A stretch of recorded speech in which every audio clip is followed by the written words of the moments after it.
Actually, I was talking about Mom. No. Stop. The film opens with U.S. Navy soldiers taking down several insurgents. They move through ruined buildings and destroyed streets in Aleppo, searching for their target. After they secure a building, Agent Ritter arrives and instructs them to rescue a CIA hostage captured by Syrian government forces. After getting quick intel from the agent, team leader John Kelly led his squad to another part of town. They raided a suspected building and freed the captives. When the mission was over, Kelly checked the body of a dead Syrian soldier and found from the phone data that the man had once been a Russian soldier. Agent Ritter ordered Kelly to withdraw immediately. As they moved out, a Russian unit attacked them with an RPG. Kelly and his team fired back. They soon realized the site was not a Syrian base, but a Russian weapons depot.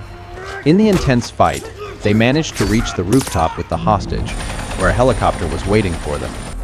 On the helicopter, Kelly blamed Ritter for their comrade's death at the hands of Russian forces. The team then decided to destroy the building and escape quickly. Not long after, one retired team member was killed when a truck hit him outside his home. Soon after that, another retired member was assassinated on the road by unknown attackers. They were part of the soldiers who had rescued the CIA hostage in Aleppo 3 years earlier. One night, as Kelly and his wife were getting ready for bed, he left her in the bedroom to rest while he sat on the sofa to eat and listen to music. After a while, his laptop turned off when the power went out. Kelly heard footsteps and a door opening. He quickly grabbed a pistol from the drawer and went to check. Several intruders had broken into his home. They murdered his pregnant wife, but Kelly fought back and killed them one by one. As he was about to take down the last attacker, he was shot and badly wounded. When he ran out of bullets, the attacker ran away. Kelly crawled into the bedroom to check on his wife, but she was already dead. He was taken to the hospital, and after some time, he finally woke up. Kelly's Navy SEAL captain, Karen Greer, visited him and told him about the murder of his wife and 2 former teammates. She also said that security had been increased for the remaining SEAL members. Kelly insisted the attackers were not ordinary criminals. They were trained professionals with a clear mission. He asked for their identities, but she said she didn't know. She told Kelly to rest because the case was still under investigation. Later, he recovered and joined AU's Military Special Operations Team. Meanwhile, the Secretary of Defense met with agents Ritter and Greer. During the meeting, Ritter said the attackers were Russians. He explained they were Russian soldiers and members of the FSB, Russia's Federal Security Service. He told the secretary that a few years ago, Kelly and his team had attacked the FSB in Aleppo to rescue a CIA hostage. Russia was now seeking revenge for that mission. He also said the CIA had chosen not to respond. In the end, he explained that they would not fight the attackers or Russia, but would continue investigating the case. Sometime later, Karen visited Kelly and told him that the Russians had killed his wife and friends. She also said the CIA would be closing the investigation. However, she gave him files on the people who had helped provide passports in the United States. One of them was Andre, the man who had arranged their entry into the country. With all the information he needed, Kelly set out to avenge the deaths of his wife and former teammates. He pretended to be drunk and went to Andre's office, but Andre's security stopped him and made him leave. In the end, Kelly returned to his pickup truck and decided to follow them. On the highway, Kelly chased Andre's car and rammed it at a curve. He blocked the car, trapping Andre inside. Kelly set the car on fire and got in. He shot Andre in the leg to make him reveal the identity of the 4th Russian team member. After a struggle, Andre finally admitted that his real name was Viktor Rykov. Kelly got out of the car and was arrested by the police. While he was in prison, Karen visited him. She told him he was in serious trouble for killing Andre. Many people in the office were angry with him because the Russians would likely take revenge. Kelly told her that he would kill everyone responsible for his wife's death. He also said he knew something they didn't, and if they wanted that information, they would have to release him from prison. Back in his cell, Kelly noticed unusual movement outside. A police officer ordered him to face the wall so he could be taken for questioning, but Kelly refused. 3 officers tried to drag him out. Kelly fought back and threatened to kill one of them, forcing the officers to leave. Soon after, a U.S. federal agent arrived and asked Kelly to come with him. He handed Kelly a phone, and Karen was on the other end asking to join the agent.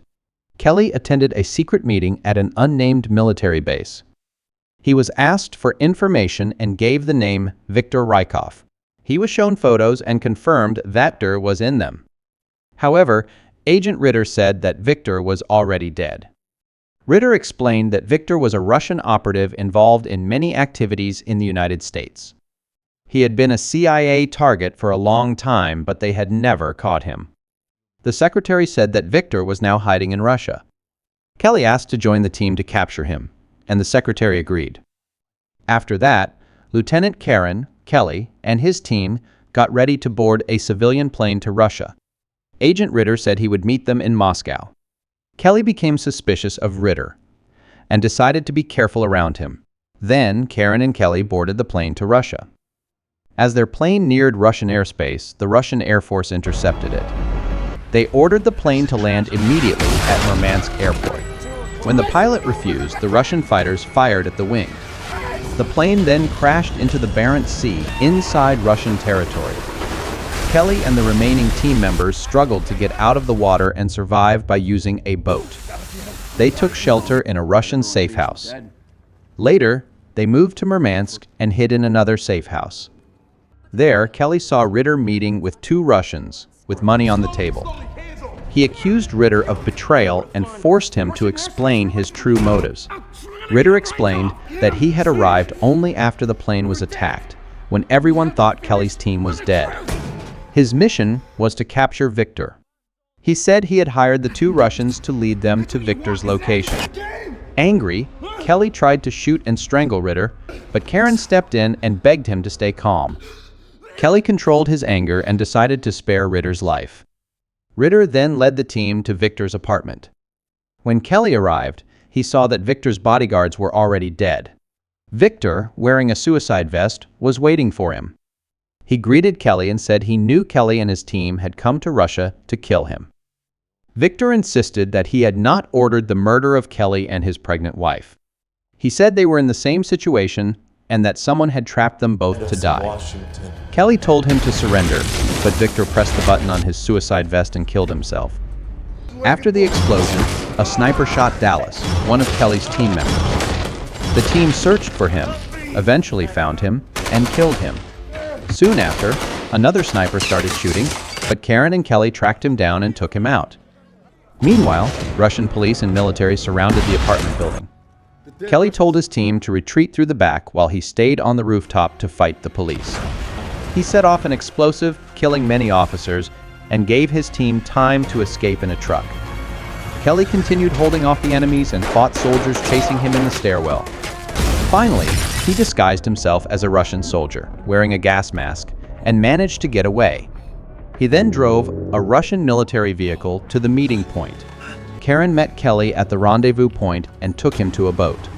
Kelly quickly left Russia with the remaining team members, including Karen and Ritter. On the boat, he asked Ritter about Viktor and his work with the CIA. Ritter explained his career and then told Kelly to take a bag of money and disappear somewhere in the world. Ritter promised to tell the CIA that Kelly had died during the mission. Kelly thanked him and apologized for thinking he was a traitor. Soon after, while Secretary Clay was in a restaurant restroom, Kelly appeared. He confronted Clay about the real reason he had been sent to Russia and reminded him of what Viktor had revealed. When Clay refused to answer, Kelly kidnapped him and put him in a car. He threatened to kill Clay's family if he didn't tell the truth. Finally, Clay admitted the real reason for sending the mission. He suggested that U.S.-Russia relations needed to be limited to support the economy. With the recent events, they now had enough leverage to threaten both countries with the possibility of war. He also said that the plan was meant to unite the American people against their common enemy, Russia. He revealed that he and his colleagues were just bait. The whole operation was designed to bring everyone to the same place so they would fight and kill each other. This way, neither government would be blamed. Kelly then drove the car into the river, taking both himself and Secretary Clay underwater. Karen managed to rescue him. Kelly gave the CIA the recording device with Clay's confession and Karen's testimony. Later, Karen took him to the airport and gave him a new passport. She asked him to start a new life under a different name and never forget her.